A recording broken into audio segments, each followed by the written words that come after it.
Bruno consideraba las imágenes de sus obras tan importantes que grabó las figuras con su propia mano, según las palabras de su impresor en Frankfurt en 1591. Desconozco cualquier intento por parte de Cema de restaurar las artes secretas de la memoria para el pueblo judío inspirado por Bruno. Pero la centralidad de lo que podríamos llamar imágenes performativas en De Umbris y De Arum debió de haber dejado una impresión en su propia noción de esoterismo aplicado. Desde las sombras de Bruno, Cema gira bruscamente hacia otra obra para demostrar los límites del entendimiento cosmogónico gentil. El Chronicon no suele asociarse con el esoterismo occidental. Es una cronología añadida al tratado geográfico de Christian van Adrichem Theatrum Terrae Sanctae et Biblicarum Historiarum, Colonia, 1590. Cema parece haber quedado impresionado por los detallados mapas de la tierra de Israel en el tratado, pero critica la cronología por sus deficiencias. Los problemas comienzan en la página 201, nos dice.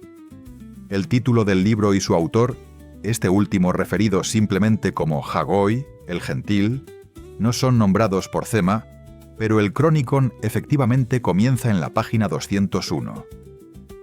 Cema sustituyó las letras hebreas por los números arábigos en el exitoso libro. El gran nombre cuádruple, vocalizado e inscrito en el centro de un sol, está efectivamente estampado en la página. La descripción de Adrichem de Dios bajo el tetragramaton, traducida por Cema al hebreo como Elohim Huruazá Ubahir Begomer, Dios es un espíritu refinado y brillante y así sucesivamente, dice: Deus es spiritus lucidissimus, aeternus y ubique praesens. Dios es el espíritu más luminoso, eternum y presente en todas partes. Aunque el pasaje continúa afirmando que Dios es uno en esencia y tres en personas, trinitarismo, no tomado de los judíos, eso no es lo que demuestra el escaso conocimiento y logro del autor.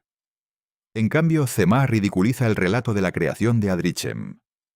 Una mirada a la página 201 muestra que el primer párrafo después del tetragramaton está dedicado a Mundi Creatio, creación del mundo, y comienza: In principio creavit Deus ex nihilo coelum empireum, y in ipso innumerabiles spiritus angélicos. En el principio, Dios creó el cielo empíreo de la nada, y dentro de él innumerables espíritus angélicos.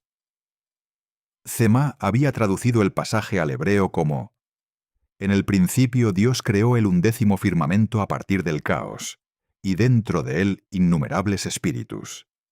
Y criticó al autor por su salto de Yahweh al 11º firmamento como evidencia de su empobrecido conocimiento cosmogónico. Adrichem, como vemos, se había referido en el original al cielo empíreo, la morada de Dios y de los elegidos, que rodea las esferas. En lugar de intentar una traducción del latín empireum, Cema lo convierte en su equivalente numerológico, el 11º firmamento de la astronomía medieval y la filosofía natural. De ahí simplemente sugiere que el lector compare esta categoría filosófica extraña, en la cual Dios habita el 11º firmamento, con aquella presentada en los primeros capítulos de Tiferet Adam, que detallan mundos sin fin desde la primera causa hasta el mundo de Atzilut, y desde allí hasta este mundo, que es el final de Asia. El 11º firmamento, que como Cema nos recuerda puntillosamente, trató en 2, 6 a 8 del libro, está ubicado muy abajo en la gran cadena del ser, al comienzo del mundo más bajo de Asia.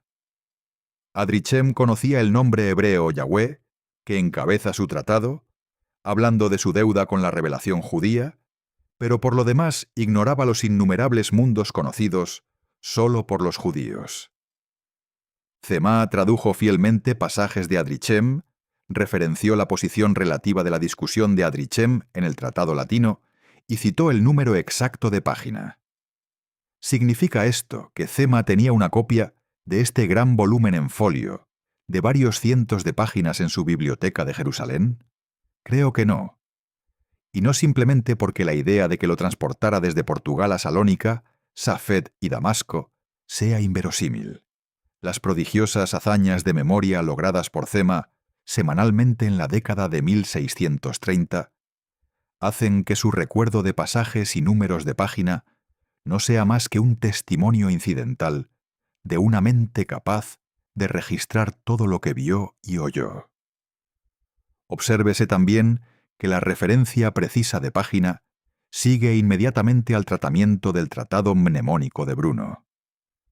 Cema no solo estaba dotado de una memoria asombrosa, sino que también era un practicante entrenado de las artes de la memoria.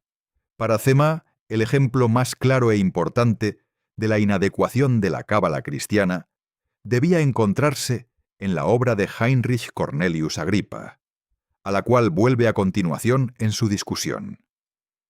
A diferencia de Bruno o de Adrichem, Agrippa es referido por su nombre.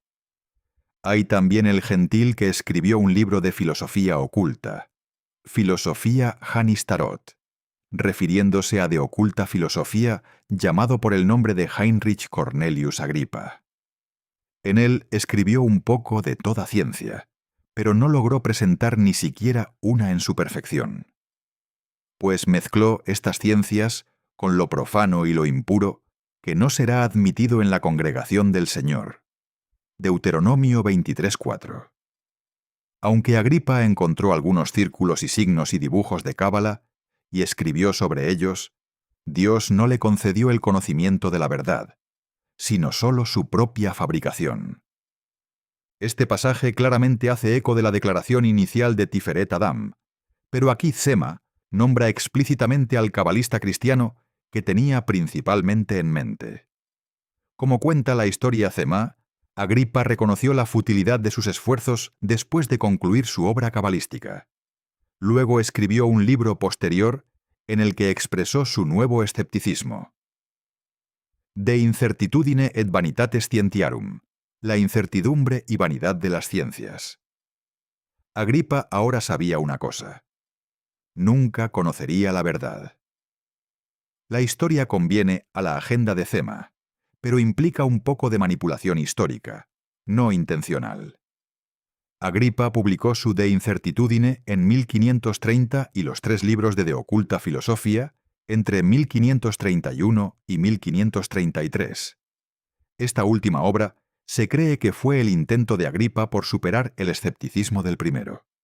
Para Cema, sin embargo, la resignación de Agrippa a la ignorancia fue el fin de su sabiduría más que su comienzo. Las ciencias de la adivinación y la geomancia, añade Cema entre paréntesis, fueron también robadas de nuestros antepasados por unos pocos gentiles, quienes escribieron libros llevando sus nombres. Él menciona 4 autores clásicos que tratan esas técnicas adivinatorias, pero no desarrolla más. Habiendo discutido antes fuentes cabalísticas sobre fisiognomía, quiromancia y geomancia en Tiferet Adam.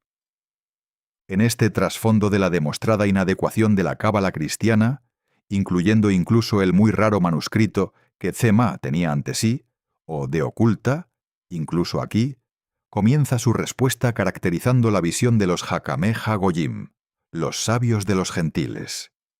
Según ellos, dice, cábala es el término general, Shem HaKolel, para la ciencia explicada a partir de ciertos puntos, cálculos y diagramas. No están equivocados en sí mismos, pero no tienen idea de la sofisticación de la cosa real. Cema procede entonces a ofrecer una vertiginosa letanía de sofisticadas manipulaciones textuales cabalísticas para demostrar que la cábala judía está en una liga propia. Este repaso del compromiso de Cema con libros y autores de su vida anterior, como converso, ayuda a contextualizar su lugar en la historia de la cábala visual, y especialmente en el renacimiento luriano del género de los Ilanot. La conclusión es tan simple como impactante. Cema relaciona su biblioteca latina como un repositorio de verdad, aunque robada y limitada. Cada obra que menciona está repleta de imágenes, muchas de ellas diagramas. Incluso la definición abstracta de cábala ofrecida por los sabios gentiles, con sus puntos, cálculos y diagramas, expresa una percepción altamente visual del saber. Esta es la cábala que Cema conocía como converso, y que absorbió bien entrados sus 30 años. Su estudio de una amplia gama de obras científicas, en el sentido de ciencia alrededor de 1600, tuvo un impacto formativo en su desarrollo, despertando su apetito por lo que evidentemente llegó a creer que era la fuente de la sabiduría que esos libros preservaban y presentaban. Cema aspiraba a un conocimiento más profundo y mejor que el que podían ofrecer, pero no se apartó fundamentalmente de su modelo humanista de erudición ni de su enfoque imaginal hacia la cábala. Toda fuente recordada por Cema, en 1648, habría estado fresca en su mente cuando realizó el ascenso a Safid en 1619, decidido a estudiar la nueva cábala de Rabí Isaac Luria. Llevó consigo los recursos financieros para establecerse en su nueva vida y los hábitos eruditos que lo habían convertido en el hombre que era. Aunque Cema apenas estaba comenzando, difícilmente estaba al principio. Su formación humanista, sus prácticas editoriales sistemáticas y su percepción imaginal de la cábala estaban bien establecidas y preparadas para el desafío que tenía por delante. En el momento de la llegada de Cema, aún era más fácil adquirir tratados lurianos en Safed que en cualquier otro lugar. Rabí Haim Vital se había reinstalado en Damasco en 1594. Con Etz Haim a cuestas, pero muchas de sus otras obras se habían filtrado antes de su partida. Según la historia, mientras Vital estuvo brevemente incapacitado por enfermedad, varios de sus escritos tempranos, sin incluir Etz Haim, fueron tomados prestados y copiados en el transcurso de 3 días por 100 escribas. Los tratados resultantes, copias clandestinas, se convirtieron en contrabando precioso. Cema gastó lo último de sus ahorros adquiriendo estos libros en Safed. Vendí toda la plata y el oro que tenía y compré libros, recordaba, y especialmente libros del Rav Luria, que su memoria sea bendición en el mundo venidero.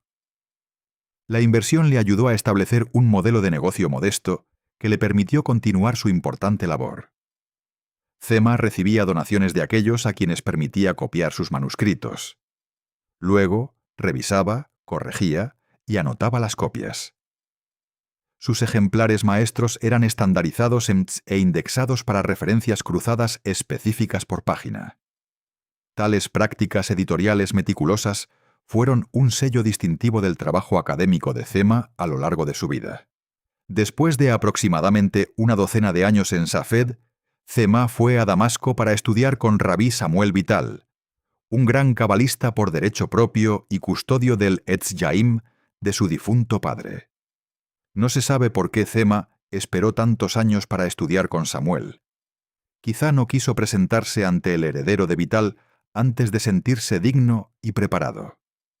Aunque Samuel eventualmente permitiría a visitantes eminentes inspeccionar el manuscrito durante los años de Cema en Damasco, circa 1632 a 1640, la única manera de estudiar Etz Yaim era escuchar a Samuel leerlo en voz alta. Esto lo hacía cada viernes por la noche y nuevamente desde el mediodía hasta el anochecer del sábado. Los oyentes no podían tomar notas en Shabbat. El plan tenía un defecto. Sin embargo, Cema recordaba lo que había oído y lo reproducía por escrito después de que el Shabbat terminaba cada semana.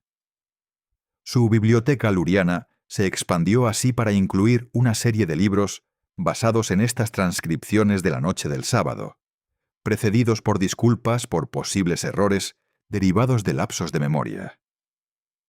Estas obras también fueron cuidadosamente indexadas por él. Cema se reinstaló en Jerusalén alrededor de 1640, el cambio de lugar afectando una vez más una transformación en su biblioteca luriana. Tras casi 2 décadas luchando por reunir una colección de los escritos de Vital, desde los tratados clandestinos en Safed hasta los libros basados en las recitaciones de Samuel en Damasco, Cema finalmente dio con el proverbial premio mayor en Jerusalén. Poco después de su llegada, obtuvo un conjunto significativo de manuscritos autógrafos originales de Vital. Había una dificultad, sin embargo. Habían estado enterrados durante décadas. En un arrebato de furia neurótica, Vital había decidido destruirlos antes de abandonar Damasco, enterrándolos en la Genizá de Safed. Los manuscritos llegaron a Cema en diversos estados de deterioro. Un tratado sobrevivió milagrosamente intacto, aún encuadernado y faltándole solo la página de título y algunas letras que bordeaban sus márgenes dañados. Cema le dio el nombre Otzrot Haim. Era una exposición ordenada y ampliada del gran esquema emanatorio que Vital había destilado tras completar su primera fase de escritura en los años posteriores a la muerte de Luria. Las páginas descompuestas y desordenadas de los otros libros de Vital fueron pacientemente reconstruidas y copiadas por Cema, quien se esforzó por reensamblar cada uno en su forma original. Cema dirigía su propio Beit Midrash en Jerusalén como laboratorio de restauración y reproducción, con hasta 9 escribas trabajando bajo su supervisión. No menos de 5 libros nuevos de Vital resultaron de estos esfuerzos. La dedicación de Cema a restaurar cada uno de los textos eruditos de Vital, expresión de su sensibilidad anticuaria, fue singular. Rabí Samuel Vital, en sus 8 puertas, prefirió una redacción temática, al igual que el alumno de Cema, Rabí Meir Poppers.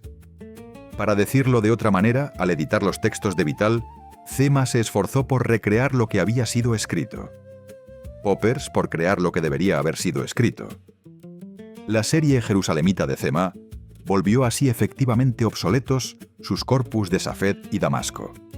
Pero las restauraciones de Jerusalén pronto caerían víctimas de su propio éxito. No mucho después de que los tratados de Vital hubieran sido rescatados del olvido por Cema y meticulosamente recreados, se volvieron obsoletos debido a su canibalización en la ecléctica edición de Poppers, que rápidamente se convirtió en la expresión canónica de la cábala luriana. Estos detalles redaccionales son relevantes para la historia de los Ilanot, porque Cema realizó su Ilán pionero en Damasco. Como él lo describió, la presentación diagramática del Ilán estaba completamente anotada y enmarcada por textos y comentarios que incluían los números de página de sus fuentes en los ejemplares maestros de su biblioteca de Damasco. Con el eclipse de esa biblioteca, primero por las nuevas ediciones de Jerusalén y poco después por la nueva edición de Poppers de Etz Jaim, el valor del Ilán plenamente anotado de Cema se desplomó rápidamente.